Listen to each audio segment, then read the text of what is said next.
मेरे अब्बू का नाम रियाज है और मैंने अपनी मर्ज़ी से अपनी कज़न से शादी की है। मेरे अब्बू एक बूढ़े आदमी से मेरी शादी करवाना चाहते थे, इसलिए मैंने अपने कज़न के साथ निकाह किया अपनी मर्ज़ी के साथ।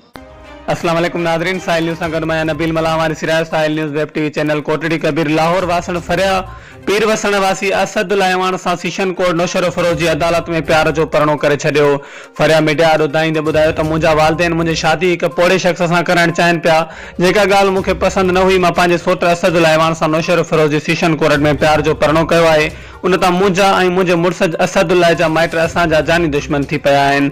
हिननि ॿुधायो त मूंखे या मुंहिंजे मुड़ुस खे कुझु बि थियो त उन जा ज़िम्मेवार मुंहिंजे मुड़ुस जा माइट हूंदा। जॾहिं त नारी फरिया जो मुड़ुस असदुल अहवान मीडिया खे चयो त मां फरिया सां मोहबत कंदो हुयुसि। फरिया जा माइट हिन जी शादी कंहिं ॿिए सां कराइण पिया चाहिनि, जंहिं सबबु असां ॿिन्ही रज़ा ख़ुशी सां कोर्ट सगोरी में प्यार जो परणो कयो आहे। प्यार जे परणे खां पोइ मुंहिंजा ऐं मुंहिंजे ज़ाल जा माइट असां ॿिन्हिनि जा जानी दुश्मन थी पिया आहिनि। असांखे तहफ़ुज़ फ़राहम कयो वञे।